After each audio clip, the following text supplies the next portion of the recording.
بسم اللہ الرحمن الرحیم لا حول ولا قوة إلا بالله العلي العظيم أعوذ بالله من الشيطان الرجيم بسم الله الرحمن الرحيم الحمد لله رب العالمين الصلاة والسلام على محمد صاحب التاج والمعراج والبراق والعلم دافع البلاء والوباء والقحط والمرض واسمه مكتوب مرفوع منقوش في اللوح والقلم سيد العرب والعجم وجسمه مقدس منور معطر في البيت والحرم شمس الضحى بدر الدجى صدر العلا نور الهدى كهف الورى مصباح الظلم جميل الشيم شفيع الأمم صاحب الجود والكرم والله عاصمه وجبريل خادمه والبراق مركبه والمعراج سفره سدرة المنتهى مقامه قاب قوسين مطلوبه والمطلوب موجوده والموجود مولانا وسيدنا أبي القاسم محمد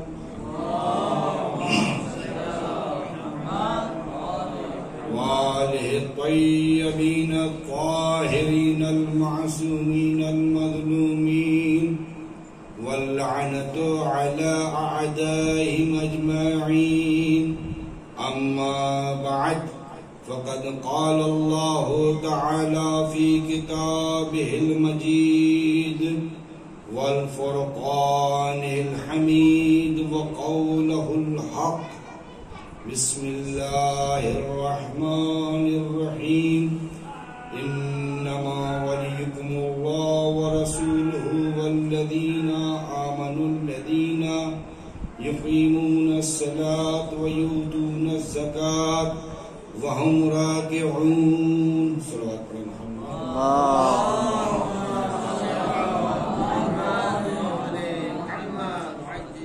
عزیزان گرامی بزرگان ملت صاحبان عقل و فہم و ذکا حضرات علماء کرام تشریف فرما ہیں جو اس دور کے آیات اعظام بھی ہیں ماشاءاللہ ایسے مجمع میں لب کشائی کرنا بڑا مشکل مسئلہ ہے اور ہم تو سمجھ رہے تھے بچوں کے سامنے خطاب کرنا اب اساتذ حضرات یہاں تشریف فرما ہے ان کے سامنے کیا بولا جائے بہرحال ایک جو سبق ہمیشہ سناتے آئے ہیں کچھ غلطی ہو تو بھیا معاف کیجیے گا صلوات پڑھیں محمد وعلی محمد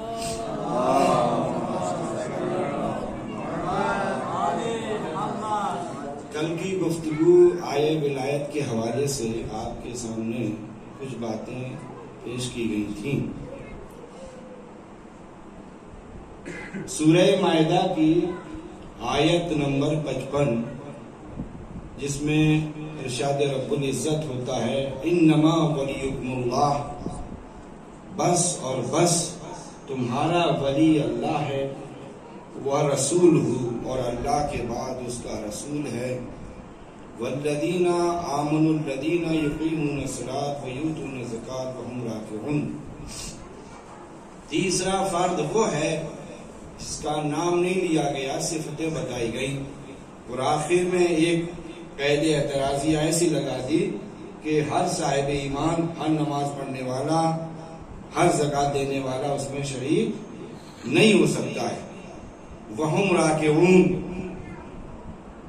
رکوع کی حالت میں جس نے زکوٰۃ دی ہو وہ ہے کل میں نے آپ کے سامنے دو کتابوں کے حوالے سے یہ بتایا تھا کہ یہ روایت، یہ آیت جو ہے وہ کس کی شان میں نازل ہوئی، اور تیسرا فرد وہ کون سا فرد ہے کہ جس سے یہ مراد ہے۔ دیکھیے، دو کتابوں کا حوالہ ہم نے پیش کیا آپ کے سامنے، اسی بات کو مکمل کر دوں تاکہ بات مضبوط اور مستحکم ہو جائے۔ سب سے پہلی کتاب تو تفسیر تبری جلد نمبر 4 صفحہ نمبر 1162 حدیث نمبر 6549 اور 51 بھی، تو یہ میں نے بتایا تھا۔ دوسری کتاب تھی تفسیر تبری جلد نمبر 6 صفحہ نمبر 288، ایک ایڈیشن میں ہے 390۔ تو ان دونوں سوال یہ پیدا ہوتا ہے، صرف مکمل بات کرنے کے لیے سوال یہ پیدا ہوتا ہے ان دو تفسیروں میں یہ روایت صحیح ہے صحیح نہیں ہے؟ روایت بالکل صحیح سند ہے، سلمہ بن قحیل سے روایت ہے، روایت بالکل سند صحیح ہے، راوی بالکل صحیح ہے، اور یہ تفسیر جو لکھنے والے ہیں تبری اور ابن ابی حاتم یہ بھی بالکل معتبر مفسرین میں سے علماء اہل سنت نے ان کو قبول فرمایا ہے۔ اور تو جانے دیجئے خود ابن تیمیہ جو مفکر وہابیت ہے، وہابیت کے افکار کی جس نے ایجاد کیا، اور اس کے بعد محمد ابن عبد الوہاب اس کا بانی ہوا، اس نے پرچار کیا، لیکن موجد یہی ابن تیمیہ ہے۔ وہ بھی منہاج السنہ جلد نمبر 7 صفحہ نمبر 278 اور 179 دونوں صفحے پر ہے۔ وہ کہتا ہے، تفاسیر کا نام لیتا ہے، اس کے بعد کہتا ہے فلاں فلاں معبود تبری ابن ابی حاتم فلاں فلاں من العلماء الاکابر الذین لهم فی الاسلام لسان صدق، یہ بزرگ علماء ہیں اور اسلامیات میں لسان صدق ہیں، سچی زبان رکھتے ہیں، یعنی انہوں نے جو بھی نقل کیا ہے بالکل سچ نقل کیا ہے۔ وَتَفَاسِيرُهُمْ مُتَضَمِّنَةٌ لِلْمَنْقُولَاتِ الَّتِي يُعْتَمَدُ عَلَيْهَا فِي التَّفْسِيرِ، اور ان کی تفسیریں بالکل معتبر ہیں، جو انہوں نے تفسیر میں لکھا ہے وہ بالکل معتبر ہے، اس میں کوئی شک اور شبہ نہیں ہے۔ تو بس پتہ چل گیا کہ یہ روایت جس کتاب میں نقل ہوئی ہے، جس تفسیر میں یہ روایت نقل ہوئی ہے، وہ روایت بالکل صحیح سند روایت ہے۔ جب ابن تیمیہ جیسا مشکل یہ قبول کر رہا ہے تو دوسرے لوگ تو قبول ہی کرتے ہیں۔ بہرحال تو یہاں سے یہ ثابت ہو گیا کہ یہ روایت بالکل صحیح ہے، اور ان دو کتابوں کے علاوہ متعدد تفاسیر میں المعجم الاوسط امام طبرانی کی کتاب ہے، انہوں نے اس میں لکھا ہے، جساس نے تفسیر میں لکھا ہے، واحدی نے لکھا ہے، شجری نے لکھا ہے، علامہ سالمی نے تفسیر سالمی میں لکھا ہے، قرطبی نے تفسیر قرطبی میں لکھا ہے، اور امام جلال الدین سیوطی نے در منصور میں لکھا ہے۔ تقریباً 10-11 تفسیریں ہیں جس میں یہ روایت موجود ہے۔ اور اس کے بعد ابن مردوے نے مناقب امام علی علیہ السلام میں مفصل یہ روایت لکھی ہے، اس سلسلے میں جو ابھی میں انشاءاللہ آگے آپ کے سامنے پیش کروں گا۔ تو اب بات ہماری مکمل ہو جاتی ہے کہ یہ آیت جو نازل ہوئی ہے وہ مولا کائنات کی شان میں نازل ہوئی ہے، اور تیسرا جو فرد ہے وہ علی ابن ابی طالب ہے کہ جس کی شان میں یہ آیت نازل ہوئی۔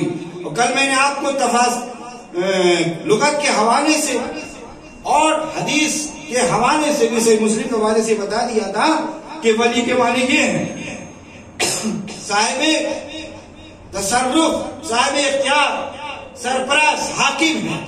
ولی کے معنی حاکم کے ہیں، یہ کل بات واضح ہو چکی ہے۔ تو جب ہم یہ تسلیم کر چکے کہ ولی کے معنی حاکم کے ہیں، سرپرست کے ہیں، جو صاحب قدرت ہو، یہ ہے ولی کے معنی، اور تیسرا جو فرد ہے وہ علی ابن ابی طالب ہے، اور انما بھی حضر کے لیے ہے، کل بات مکمل ہو چکی تھی۔ تو پھر تیسرا جو حاکم ہے امت کا وہ ہے علی ابن ابی طالب۔ بات یہاں پر آئی تھی اور یہیں سے بات دوسری منزل تک پہنچ گئی۔ اس کے بعد مسئلہ دوسری طرف چلا گیا. اب ہم یہاں سے بحث کرتے ہیں کہ مسئلہ یہ ہے، اللہ کہتا ہے انما ولیکم اللہ. ہم نے اسی آیت سے ثابت کیا تھا اپنے کلمے کو اور مولا کائنات کی خلافت بلا فضل کو. کل اسی آیت سے ہم نے اس بات کیا تھا. سوال یہ ہے انما ولیکم اللہ، تمہارا ولی اللہ ہے، صاحب اختیار اللہ ہے، حاکم اللہ ہے. تو کیا کریں اللہ ہے؟ تمہارا حاکم سرپرست اللہ ہے، اس کے بعد رسول ہے، اور اس کے بعد تیسرا فرد ہے مولا کائنات. مسئلہ یہ ہے کہ اللہ جو اپنے کو حاکم بتا رہا ہے، سرپرست بتا رہا ہے، اس کا مقصد کیا ہے، ہدف کیا ہے، تقاضا کیا ہے؟ کوئی تقاضا تو ہے. میں آپ سے کہوں میں آپ کا حاکم ہوں تو کہہ رہی ہے آپ حاکم، ہم سے کیا مطلب؟ کتنے لوگ اعلان کرتے رہتے میں ایسا ہوں ویسا ہوں، ٹھیک ہے میں 30 مار کھاؤں، وہ رہیے اپنی جگہ رہیے. تو اللہ جو بیان کر رہا ہے اس کا کوئی تقاضا تو ہوگا، اس کا کوئی ہدف تو ہوگا، اس کا کوئی مقصد تو ہوگا. کیوں کہہ رہا ہے مومنین سے میں تمہارا حاکم ہوں؟ اچھا حاکم ہوں یعنی تم محکوم ہو. میں حاکم ہوں تو میں حاکم، اللہ حاکم، جس سے خطاب ہے وہ محکوم ہو گیا. حاکم ہونے کا اور محکوم ہونے کا تقاضا کیا ہے؟ تقاضا ہوتا ہے حاکم کا مطلب یہ ہے کہ سارے اختیارات اس کے حق میں ہیں، وہ جو دل چاہے کرے، آپ کو چوچرا کرنے کی ضرورت نہیں ہے، نہیں کر سکتے. محکوم ہونے کا تقاضا یہ ہے کہ آپ اس کی اطاعت کریں. حاکم ہونے کا مطلب اور محکوم ہونے کا مطلب یہ ہے کہ محکوم پر واجب ہے حاکم کی اطاعت. یعنی جو حاکم ہوتا ہے اس کی اطاعت واجب ہوتی ہے اور مخالفت حرام ہوتی ہے. اللہ کہتا ہے میں حاکم ہوں، ولی ہوں، یعنی اللہ کی اطاعت واجب ہے اور مخالفت حرام ہے. یہی تو مطلب ہوا اس کا. یعنی اللہ کی فرما برداری کرنا واجب ہے، اطاعت کرنا واجب ہے، مخالفت کرنا حرام ہے. اور یہی ولایت رسول کے پاس بھی ہے، تب رسول کی بھی اطاعت کرنا واجب، مخالفت کرنا حرام. یہی تو ہوا نا. اور یہی ولایت کس کے پاس؟ تیسرے وقت کے پاس ہے، تو اس کی بھی اطاعت کرنا واجب، مخالفت کرنا حرام. اچھا ٹھیک، اطاعت واجب ہے، اطاعت کریں گے تو کیا ہوگا؟ کا ثواب ملے گا، ثواب ملے گا، اور ثواب کے ساتھ جنت ملے گی، کامیاب ہوں گے، نتیجہ دے گا، نجات ملے گی. یہی تو ہوگا. اگر اللہ کی اطاعت کی تو آپ نجات پائیں گے، ثواب ملے گا اور جنت میں جائیں گے، بہشتی ہو جائیں گے. اور اگر مخالفت کی تو مخالفت کی تو اس کا برعکس یعنی عذاب ہے، عقاب ہے اور جہنم ہے. تو ہم بدل کے جملے کہیں، اگر اللہ کی ولایت کو تسلیم کیا تو اس کی اطاعت کرنا واجب ہے، اطاعت کرو گے تو جنت میں جاؤ گے. اور اگر مخالفت کی تو عقاب ہوگا، عذاب ہوگا، جہنم میں جاؤ گے. یہی حال رسول کا ہے. وَرَسُولُهُ إِنَّمَا وَلِيُّكُمُ اللَّهُ. لفظ ولی ایک ہی ہے. جو ولی کے معنی آپ نے پہلے مرحلے میں لیے ہیں وہی معنی دوسرے مرحلے میں لینا پڑیں گے. تو جو تقاضا اللہ کی ولایت کا ہے کہ اطاعت کرنا واجب، اطاعت کی تو جنت میں گئے، مخالفت کی تو جہنم میں گئے. تو ایسے ہی رسول کی بھی اطاعت واجب ہے، اطاعت کرو گے ثواب ملے گا. یعنی رسول کی اطاعت، اللہ کی اطاعت جنت میں جانے کا سبب تو وہی ہے تیسری فرض یعنی علی کی. اگر علی کی اطاعت کی تو رسول کی اطاعت کی، رسول کی اطاعت کی تو اللہ کی اطاعت کی، اللہ کی اطاعت کی تو پھر آپ کو ثواب ملے گا، جنتی ہو جائیں گے. اگر علی کی اطاعت نہیں کی تو آئے ولایت ہی کہتی ہے مخالفت کرنا حرام ہے، تو عذاب ملے گا، جہنم میں جاؤ گے.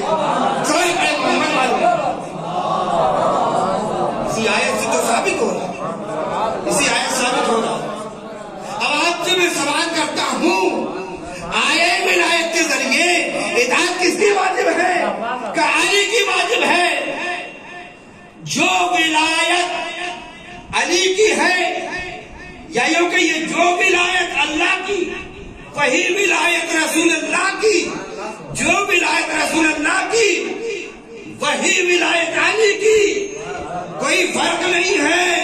تو اگر اس ولایت کا منکر جہنمی ہے تو اس تیسری ولایت کا بھی منکر جہنمی ہے یا نہیں ہے؟ اچھا ٹھیک ہے، آپ یہ بتائیے عقل مند آدمی پیروی کس کی کرتا ہے؟ جس کے پاس کچھ ہو اسی کی تو پیروی کرے گا۔ اب آپ سے ہم کوئی ایسے شخص فقیر سے کچھ مانگنے لگے کہ بھائی ہمیں مثلا 10,000 تومان دے دیجئے، کھانا کھلا دیجئے، تو وہ تو خود ہی بھوکا ہے، اس کے بعد تو خود ہی کچھ نہیں ہے، تو وہ کیسے کھلائے گا؟ کیا دے گا؟ ہے نہیں، کچھ دے گا نہیں، جو اس کے پاس کچھ ہے نہیں۔ تو اس کا مطلب یہ ہے طلب اس سے کیا جاتا ہے جس کے پاس کچھ ہو، اس سے طلب کیا جائے گا، اور جس کے پاس کچھ ہوگا طلب نہیں کیا جائے گا۔ اب آپ یہ بتائیے اطاعت واجب ہے علی کی، سمجھتے رہیے گا، بہت ظریف نقطے کی طرف اشارہ کر رہا ہوں۔ اطاعت واجب ہے علی کی، آئے ولایت کے ذریعے اطاعت واجب ہے علی کی، اور حاکم ہم اسے مانے نہ جس کے پاس جنت نہ ثواب نہ کباب۔ بھائی ان کی کیوں مانے ہم؟ جس کی اطاعت واجب ہے، جس کے پاس ثواب بھی ہے، جنت بھی ہے، جس کی فرمان برداری سے رسول کی فرمان برداری، جس کی اطاعت سے رسول کی اطاعت، جس کی اطاعت سے اللہ کی اطاعت، ہم اس کی فرمان برداری کریں گے، اس کو حاکم مانیں گے، اس کو خلیفہ مانیں گے، یا ایسے کو خلیفہ مانیں گے نہ جس کے پاس نہ اس کی اطاعت رسول کی اطاعت، نہ اس کی اطاعت اللہ کی اطاعت، نہ اس کی اطاعت میں جنت ملے گی، نہ اس کی مخالفت میں عذاب آئے گا، نہ مخالفت میں عذاب آنا ہے، نہ موافقت میں ثواب مل رہا ہے، تو جس کے پاس کچھ نہیں ہے اس کے بعد کیا کرے؟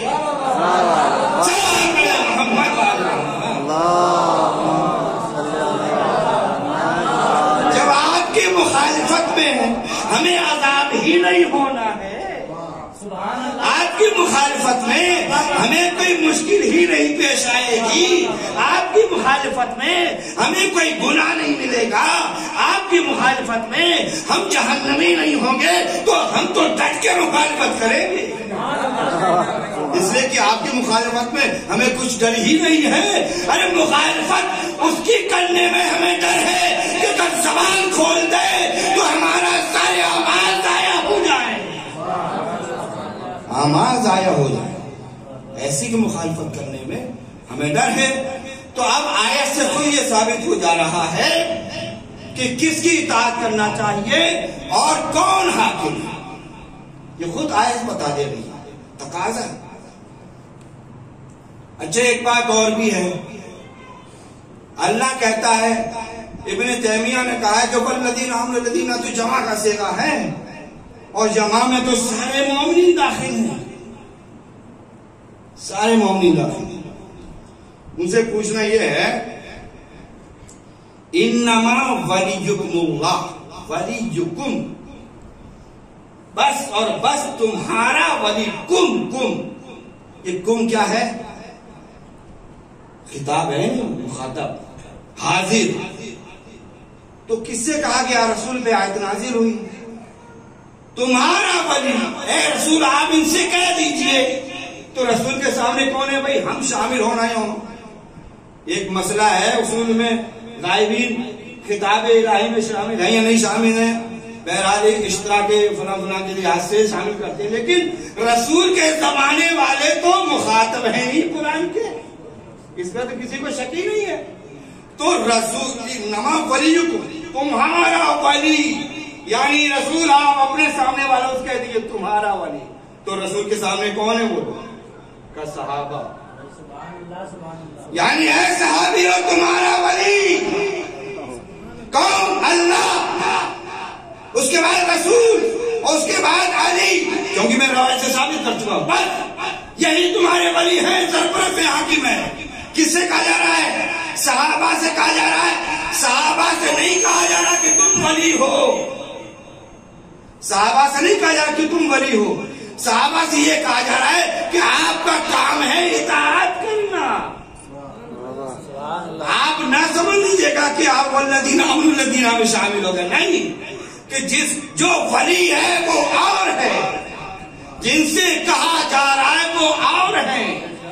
یعنی بس فرق اتنا ہے کہ صحابہ وہ ہیں جن پر اطاعت واجب ہے، اور علی وہ ہیں کہ جن کی اطاعت واجب ہے. تو مطیع اور مطاع برابر کیسے ہو جائیں گے؟ سوال ہی نہیں پیدا ہوتا ہے. علی کی اطاعت، علی کی ولایت تمہارے پر ماننا، اور کہنے لگے وہ آپ نے مانے تو بیان کیے مگر ہم تو مانے دوست کے لیتے ہیں، دوست کے ہی لیتے ہیں مانے. اما دوست کے لوگے نا تو بڑی مشکل میں گرفتار ہو جاتا.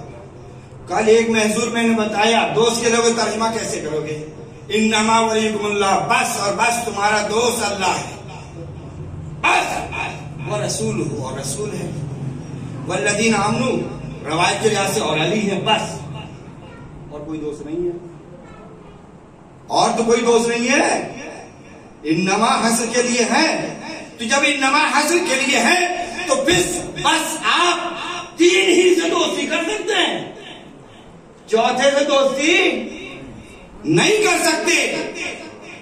یعنی مطلب یہ ہے کہ باپ بیٹے سے دوستی نہ کرے، بیٹا باپ سے دوستی نہ کرے، بیوی میاں سے دوستی نہ کرے، میاں بیوی سے دوستی نہ کرے. یہی تو مسئلہ ہوگا، کوئی دوستی نہ کرے. اللہ نے صرف تین دوستی کرنے کا حق دیا ہے، کوئی کسی کو دوست بنا ہی نہیں سکتا. اور نہ آپ پہلے صاحب کو دوست بنا سکتے ہیں، نہ دوسرے صاحب بنا سکتے ہیں، نہ تیسرے صاحب بنا. یہ اتنے بڑے کلمات جو پڑھتے ہیں، فلاں صاحب آنکھوں کے تارے ہیں، ستارے فلاں دکھائیں، یہ کیسے ہو گیا؟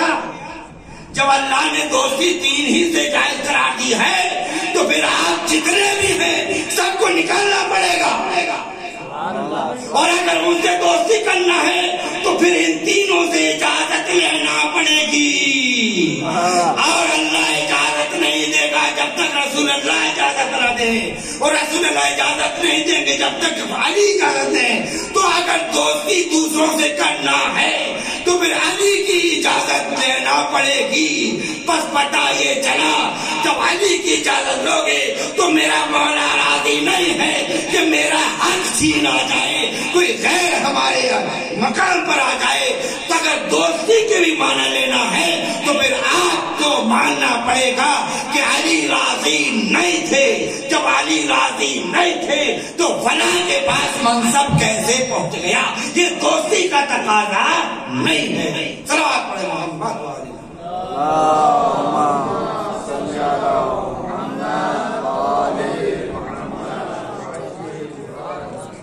انما ولیکم اللہ، دوستی کا بھی تقاضا نہیں ہے.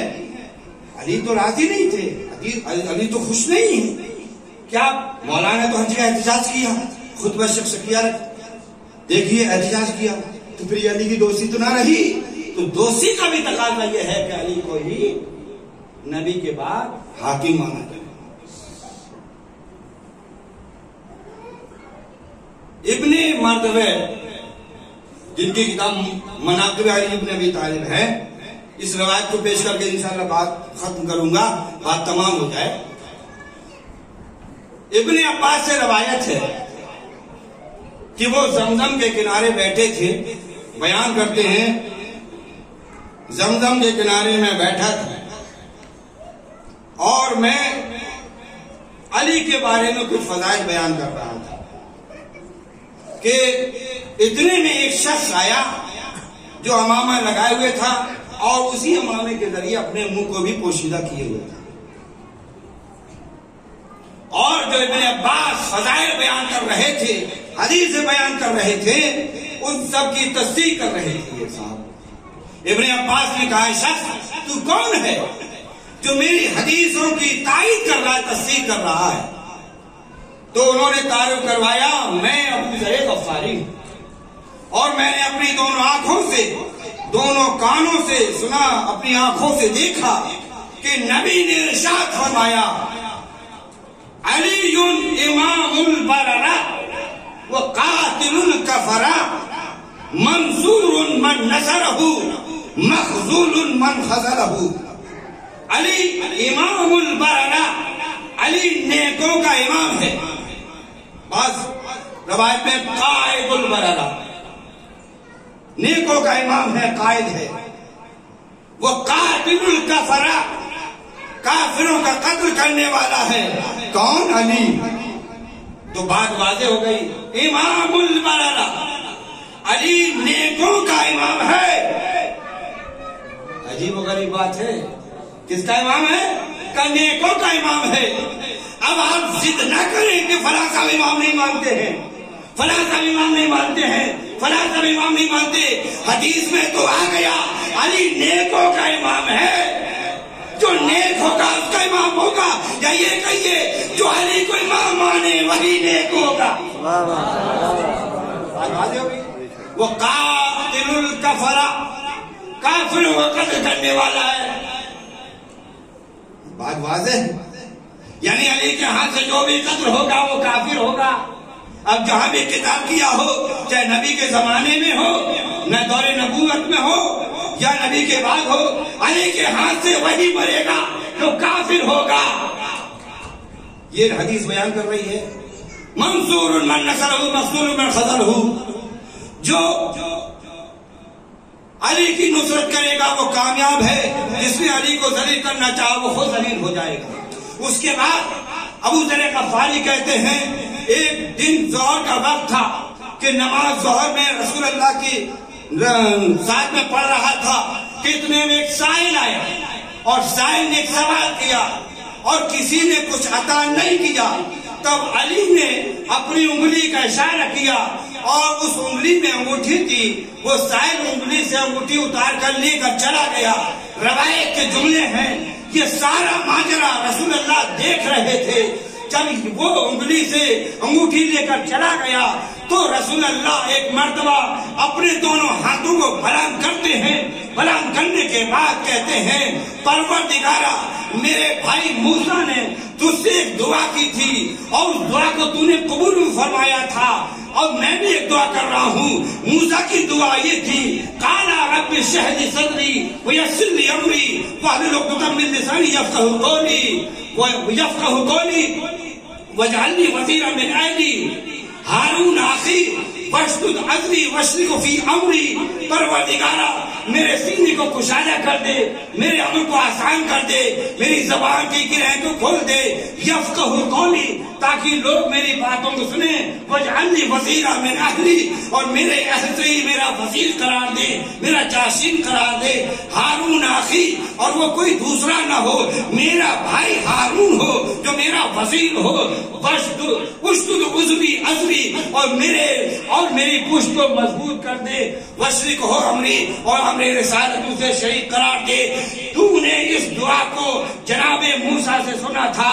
وقال قد اوتیت سؤالک، اور تو نے اس جناب موسیٰ کی دعا کو قبول بھی فرما لیا تھا اور کہہ بھی دیا تھا موسیٰ ہم نے تمہاری دعا کو قبول کر لیا ہے اور ہارون کو تمہارا وزیر بنا دیا ہے، ہارون تمہارا جانشین ہے.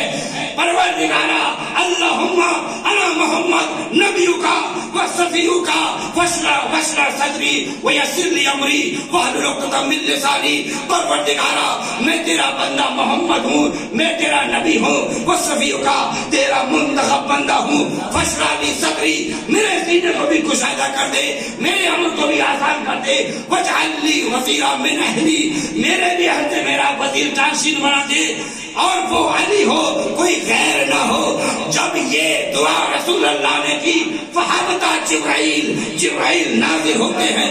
فلما استتم کلام رسول اللہ، ابھی رسول کا کلام ابھی منقطع نہ ہوا تھا، جبرائیل نازل ہوئے. نازل ہونے کے بعد کہتے ہیں یا رسول اللہ مبارک ہو، آپ کی خدمت میں آئے ولایت آئی ہے.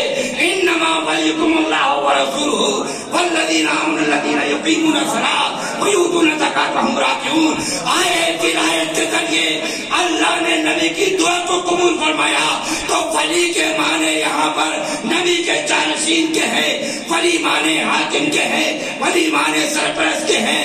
یہ روایت بتاتی ہے کہ اگر پیغمبر کی دعا قبول ہوئی تو پھر علی کو نبی کے بعد علی کو ولی ماننا پڑے گا، یا پھر مانو کہ نبی کی دعا رد ہو گئی، اما جب موسیٰ کی دعا قبول ہو جائے گی تو فخر موسیٰ کی دعا کیسے قبول ہو جائے گی؟ صلوات پڑھیں محمد. اللہم صلی علی محمد و آل محمد.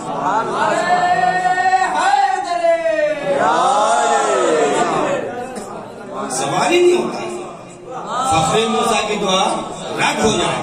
تو یہ روایت بتاتی ہے، یہ روایت بتاتی ہے کہ یہ آیت کا جو شان نزول ہے وہ علی کی ولایت سے مربوط ہے، علی کی ولایت سے مربوط ہے. اور اگر آپ والذین آمنوا الذین جمع کا صیغہ لے آئیں تو پھر مولا اور مولا ایک ہی ہو جائیں گے، حاکم محکوم ایک ہی ہو جائیں گے. وہی حاکم وہی محکوم، ہم ہی حاکم ہم ہی محکوم. کیسے ترجمہ کرو گے؟ سوال ہی نہیں پیدا ہوتا. لہذا آپ کو ماننا پڑے گا کہ ولی کے معنی حاکم اور سرپرست کے ہیں، اس کے علاوہ کوئی سوال ہی نہیں ہوتا ہے. فخر الدین رازی نے کہا صاحب یہ روایت آپ نے جو پیش کی ہے، ہمارے 10 کتابوں کے حوالے دیے، 2 روایت کے حوالے دیے، اس کے بعد بھی کہنے لگے واہ یہ کیسی بات ہے، ہم بھی تو علی کو مانتے ہیں. کوئی کیسے مانتے ہیں آپ علی کو؟ کہ علی کی شان بالا ہے. وہ جب عبادت میں جاتے تھے تو انہیں دنیا و مافیا کی خبر نہیں ہوتی تھی. ان کا اٹھنا بیٹھنا ہر عبادت میں، جب بائیں پہلو بھی دائیں پہلو بھی سوتے جاگتے یذکرون اللہ، اللہ کے ذکر میں غرق. وَمَن يَسْتَغْفِرُ بِالْقَلْبِ، جو اللہ کی محبت میں جس کا دل ڈوبا ہوا ہے، اللہ کی محبت میں جس کا دل ڈوبا ہوا ہے، اللہ کی طرف توجہ ہے، التفات ہے، دنیا سے بے خبر ہے، وہ ایک سائل کی آواز سن لے، سائل کی آواز پہنچے اور وہ ایک دم اللہ کی طرف سے توجہ ہٹا کے سائل کی طرف لے جائے اور انگوٹھی دے دے. اس سے یہ آپ علی کی فضیلت بیان کر رہے ہیں یا گھٹا رہے ہیں؟ بتائیے یہ کیسے ہو جائے گا؟ ہم تو ایسا نہیں مانتے علی کو. ایک چھوٹے ادنا سے سائل کی آواز سنے اور نماز کی حالت میں فوراً توجہ چلی جائے، ایسے علی نہیں. علی کی توجہ بالکل الی اللہ، التفات الی اللہ. علی کے خدا کے علاوہ کوئی توجہ ہی نہیں ہوا کرتی تھی ان کی. تو ایسے علی آپ کیسے کہتے ہیں؟ میں ان سے پوچھنا یہ چاہتا ہوں، یہ بتائیے یہ تو صد طے ہے، یہ آیت جو ولایت نازل ہوئی ہے وہ کسی کی مذمت کے لیے نازل ہوئی ہے، منقصت کے لیے نازل ہوئی ہے، یا فضیلت اور مدح میں نازل ہوئی ہے؟ تو سبھی جانتے ہیں مدح کر رہی ہے، مقام ولایت منصب ولایت یہ تو سب جانتے ہیں. تو اللہ تو تعریف کر رہا ہے. مشکل معاملہ یہ ہے کہ اگر علی کے علاوہ کوئی دوسرا ہوتا تو یہ مسئلہ نہ آتا، مگر علی ہے تو مسئلہ تعریف تو کر رہا ہے نا. اب وہ سوال یہ اس نے اللہ کی طرف توجہ تھی نہیں تھی وہ تو دوسرا مسئلہ ہے، لیکن یہ تو طے ہے کہ یہ اللہ نے کسی کی مدح کی ہے، مقام دیا ہے، منصب دیا ہے، کمال بتایا ہے کہ ہم نے ایسے شخص کو ولایت دی ہے. اب وہ توجہ کے ساتھ ہو یا نہ ہو. آپ کہتے ہیں، امام فخر الدین رازی کہتے ہیں کہ ایسے اس کی توجہ ہٹ گئی تو میں تو یہی کہوں گا لگ رہا ہے اللہ کو دھوکہ ہو گیا کہ وہ سمجھ نہیں پایا کہ یہ بغیر توجہ کی نماز پڑھ رہا ہے، اس کے بعد یہ ولایت دے دی اسے. اللہ کو دھوکہ ہو جائے کہ اللہ کو دھوکہ نہیں ہوگا. تو جب اللہ کو دھوکہ نہیں ہوگا تو اس کا مطلب اللہ نے توجہ دی. تب اللہ کا آیت کا نازل کرنا مقام مت میں یہ خود اس بات کی دلیل ہے کہ اس کی توجہ تھی. یہ خود اس بات کی دلیل ہے. یا پھر آپ میں الٹ کے آپ بات کہوں، اللہ وہ متوجہ بھی نہیں ہے، پھر بھی اللہ ایک ولایت کو اس کی شان میں نازل کر رہا ہے، پھر بھی مدح کر رہا ہے۔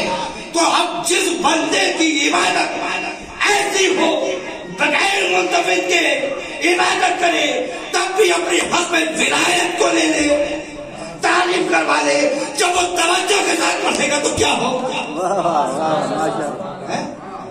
یہی کہنا پڑے گا۔ جب آپ کہہ رہے ہیں وہ توجہ ہی نہیں ہے تو توجہ کے ساتھ نہ، ہم تو یہ کہتے نہیں توجہ تھی تب آیت نازل ہوئی ہے۔ دوسرا جواب یہ ہے کہ دیکھیے مولا نے نماز کی حالت میں جو انگوٹھی دی ہے وہ عین توجہ کی دلیل ہے۔ دلیل یہ ہے اللہ کے بہت سے احکام ہیں، نماز پڑھو، روزہ رکھو، حج کرو، زکات دو، ماں باپ کا خیال کرو، یہ احکام وہ احکام، خیرات کرو، صدقہ دو، وغیرہ وغیرہ، یہ 70 احکام ہیں۔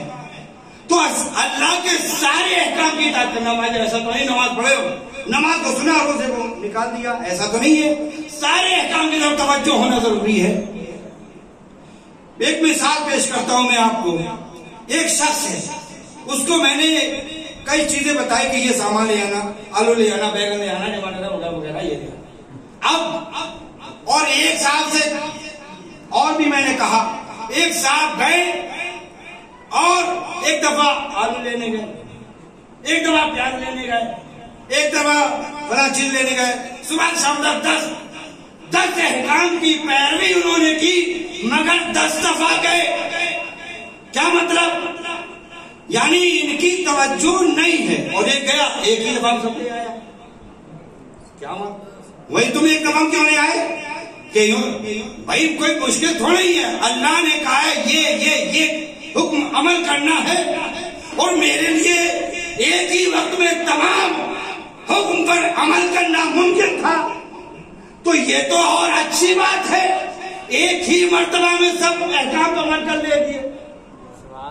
اب علی کے ذہن میں اللہ کے سارے بتائے ہوئے احکام ہیں، سب کو بھی خیرات کی طرف سبقت کرو،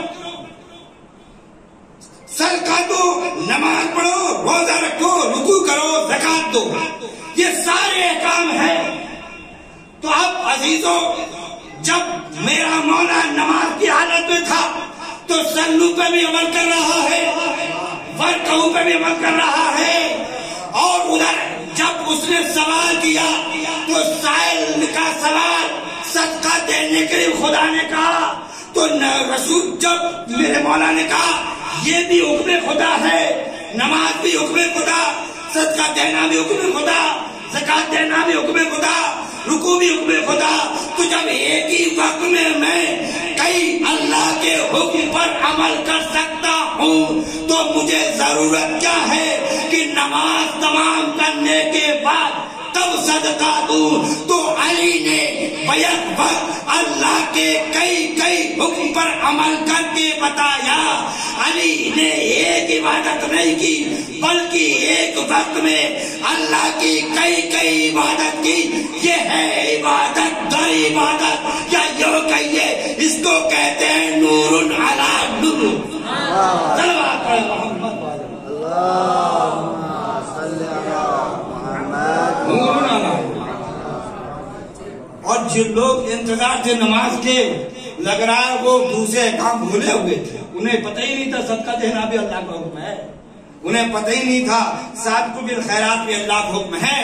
تو علی نے ادھر صدقہ دیا، ادھر دوسروں کے ذہنوں کو بھی جھنجھوڑ دیا۔ تمہارے ذہن میں صرف 2-4 احکام ہیں، ہم اللہ کے سارے احکام کی پیروی کرنے کے لیے ہم وقت متوجہ رہے۔ کہ میرے مولا کی توجہ یہ بتا رہی ہے کہ علی ہما وقت اللہ کی طرف متوجہ ہے، اور اگر علی کی توجہ اللہ کی طرف نہ ہوتی، اگر اللہ کی طرف علی متوجہ نہ ہوتے تو پھر علی بھی وہی کام کرتے جو دوسروں نے کیا۔ بہرحال اس میں ایک لمبی چوڑی بحث ہے اس کے۔ اب تو علی کی شان میں آئے ولایت نازل ہوئی، تو علی ولی ہے۔ کل میں نے بتلایا والذین، یہ جمع کسے گا. ایک حسین اشارہ اور روایت میں بھی اصول کافی میں روایت موجود ہے کہ تمام ائمہ مراد ہیں. تو جیسے علی کی اطاعت واجب ہے ویسے ہی امام حسن کی اطاعت واجب ہے، اور جیسے امام حسن کی اطاعت واجب ہے ویسے امام حسین کی اطاعت واجب ہے. ظاہر سی بات ہے جب اطاعت ان کی واجب ہو تو حق بھی انہیں بنتا ہے کہ بیعت ان کی جائے. جب اطاعت حسین کی واجب ہو تو حق انہیں بنتا ہے کہ بیعت ان کی جائے. جس کی اطاعت ہی واجب نہ ہو بیعت اس کی کیوں کریں گے؟ بیعت کا مطلب فروخت کرنا، فروخت کرنے میں کچھ ملنا چاہیے. اس سے ہمیں کیا ملے گا؟ اس کی اطاعت کرنے میں نجات بھی ملے گی، جنت بھی ملے گی. اور جس کے پاس نہ نجات ہے، نہ جنت ہے، نہ ثواب ہے، نہ کباب، تو اس کے پاس کیا کریں گے؟ ظاہر سی بات ہے حسین کی اطاعت واجب ہے، لہذا یزید کو حسین کی بیعت کرنا چاہیے، نہ کہ حسین یزید کی بیعت کرے. یہ الٹا مسئلہ نہیں چلے گا. اور جو لوگ سمجھ رہے تھے امام حسین علیہ السلام کو ان کی بیعت کرنا واجب ہے، یہی ولی ہیں، ان کی اطاعت واجب ہے، وہ ایسے سمجھے. کل میں نے بتایا کہ اصحاب و انصار امام حسین علیہ السلام ان کو اتنی ڈھیل دے دی تھی امام حسین علیہ السلام نے، مگر کوئی در چھوڑنے کو تیار نہیں تھا. کیوں؟ وہ سمجھ رہے تھے ان کی اطاعت میں نجات ہے، ان کی اطاعت میں ہماری کامیابی ہے، ان کی اطاعت کریں گے تو ہمیں نجات ملے گی. اس کی اطاعت میں ہمیں کیا ملے گا؟ امام حسین علیہ السلام جب میدان کربلا میں تشریف لائے تو آپ نے یہی سوال کیا، تم مجھے کیوں قتل کرنا چاہتے ہو؟ کیا میں نے مخالفت خدا کر دی؟ حرام اللہ کے حلال کردہ کو حرام کر دیا، اللہ کے حرام کو حلال کر دیا؟ کیا کیا میں نے؟ اسلام بدل دیا، نماز پڑھ دی. کیوں؟ تو کیا کہا؟ بغض ابی، ہم تمہیں علی کے بغض میں، تمہارے بابا کے بغض میں. علی کا کیا بغض ہے؟ یہی بغض ہے. ہاں، علی نے نبی اور اسلام کے لیے قتال کیا، بزرگوں کو قتل کیا، تو یہی بغض ہے. حسین نے جب اپنا تعارف کروانا چاہا تو جانوروں کی آوازیں آ رہی تھی. امام نے کہا ان آوازوں کو بند کر دو. کہا ہم ان آوازوں کو بند نہیں کر سکتے ہیں. کہ اچھا صحیح کہتے ہو، تمہارا کنٹرول نہیں ہے. حسین نے ایک مرتبہ اشارہ کیا، سارے جانوروں کی آوازیں بند ہو گئی. تعارف کروایا، اقرار لیا، آخری حجت کو تمام کیا حسین نے. اور تمام کرنے کے بعد پھر بھی کسی میں اثر نہ ہوا تو اب حسین نے ایک مرتبہ خدا کی بارگاہ میں ہاتھ کو بلند کیا، پروردگارا تو گواہ رہنا. حسین نے آخری وقت بھی 3 دن کے بھوکے پیاسے رہ کر بھی اپنے ششمائے کو قربان کرنے کے بعد بھی، علی اکبر کو قربان کرنے کے بعد بھی، عباس کا ہدیہ قربان کرنے کے بعد بھی، اب بھی میں نے حجت کو پروردگار تمام کر دیا ہے، مگر یہ قوم نابکار سمجھنے کو نہیں ہے. خدا تو گواہ رہنا، اب میں اپنی آخری حجت کو تمام کرتا ہوں. اب حسین نے نیام سے تلوار نکالی. تلوار نکالنے کے بعد حسین کبھی میمنے پہ حملہ کر رہے تھے، کبھی میسرے پہ حملہ کر رہے تھے، کبھی قلب لشکر میں حملہ کر رہے تھے، اور یہ کہتے جا رہے تھے ظالمو تم نے میرے علی اکبر کو مار ڈالا رحم لایا، تم نے میرے ششمائے کو مار ڈالا رحم لایا، اور تم نے میرے عباس کو مارا رحم لایا. حملہ کرتے کرتے ایک مرتبہ حسین ترائی میں پہنچے تو ہنسنے کے بعد کہے میرے بھیا عباس، اے عباس تم کہاں سو رہے ہو؟ تمہارا آقا تنا ہے. عباس تمہاری جنگ کو ہم نے دیکھا، ارے ذرا اپنی بھائی کی بھی جنگ کو دیکھو. دارو اس کے بعد حسین کو ایک مرتبہ جوش جلال آ جاتا ہے. جلال آنے کے بعد حسین نے اب جو حملہ کیا ہے، میمنے کی میسے کو پلٹا، میسرے کو میمنے کو پلٹا، قلب لشکر میں در آئے، میدان زر کے پر پہنچتے ہیں. تاریخ مقاتل میں لکھا ہے آپ نے اپنے نیزے کو وہاں پر گاڑ دیا. مارنے کے بعد بہت دور چلے جاتے ہیں. حسین نے ایک مرتبہ کہا اے فوج اشقیا اگر تم میں کسی میں ہمت ہے تو اس دیکھو اس میں فاصلہ ہے اس سے کوئی گزر جائے. مگر کوئی نہ گزرا. حسین ایک مرتبہ پھر جو حملہ کیا حملہ کرتے جا رہے تھے. حسین زخموں سے چور ہو گئے. اور ایک آواز آئی یا ایھا النفس المطمئنہ ترجعی الی ربک راضیۃ مرضیہ. اے نفس مطمئنہ اپنے رب کی طرف پلٹ آ آزادارو. ارے حسین نے جب اس آواز اس کو سنا ایک مرتبہ حسین نے اپنی جنگ کو روک لیا. اب جنگ کا رکنا تھا. بھاگی ہوئی فوج سمیٹتی ہے. کوئی تلوار چلاتا ہے کوئی نیزے سے مارتا ہے کوئی پتھر مارتا ہے. آزادارو ایک شقی نے ایک پتھر ایسا مارا حسین کی پیشانی پہ لگا. پیشانی زخمی ہو گئی خون بہنے لگا. اب آقا دامن میرے مولا نے اٹھایا خون پہنچنا چاہا. ایک سنسناتا تیر حسین کے شکم میں پیوستہ ہو گیا. ایک تیر نہ پیوستے ہوئے ہزاروں تیر پیوستہ ہو گئے. حسین گھوڑے پہ ڈگمگانے لگے. زمین پہ آئے بلکہ یوں کہو تیروں پہ معلق ہو گئے. شمر ملعون آگے بڑھا اور حسین کی سینے پہ سوار ہوا. ادھر کے تیر ادھر ادھر کے تیر ادھر. ارے مقاتل نے لکھا ہے شمر نے پہلے خنجر خند کیا ہے کئی بار میں حسین کے سر کو جدا کیا. ارے بیان علماء میں روایت موجود ہے بار کیے گئے ہیں تب حسین کا سر تن سے جدا ہوا ہے. بعض ذاکرین نے نقل کیا ہے اس میں سارے انبیاء موجود تھے. حسین کے سر پہ گلے پہ ضرب لگتی تھی. انبیاء ارے رونے لگتے تھے. سارے انبیاء رو رہے تھے. آدم گریا کناتے موسیٰ گریا کناتے سب کہہ رہے تھے محمد مصطفیٰ. اور یہ منظر ہم سے نہیں دیکھا جاتا. ہاں جادارو اب محمد مصطفیٰ بھی سر گھما کے دیکھ رہے ہیں میرے نوازے کا کیا حال ہے. ہاں جادارو فاطمہ زہرا بھی ہے. آخری جب بار پڑا ہے تو ذاکرین کہتے ہیں جو آخری بار پڑا بار بھی جو ضرب لگی ہے. حسین نے اپنی ماں کی طرف دیکھا بڑے پیار سے کہا اماں ارے یہ منظر تو کوئی نہیں دیکھ پا رہا. اے اماں کیا آپ بھی نہ دیکھ پائے گی. اماں مجھے سنبھالیے. ایک مرتبہ فاطمہ زہرا نے دامن پھیلایا. اے میرے لاحق ہے میری آغوش میں آ جا. مجھ نے تجھے چکی پیس کے کیسی دن کے لیے پالا تھا. ایک مرتبہ قتل حسین کے بعد فرات کا پانی نیزو چلا. آواز آئی الا قتل الحسین بکربلا الا قتل الحسین بکربلا. حسین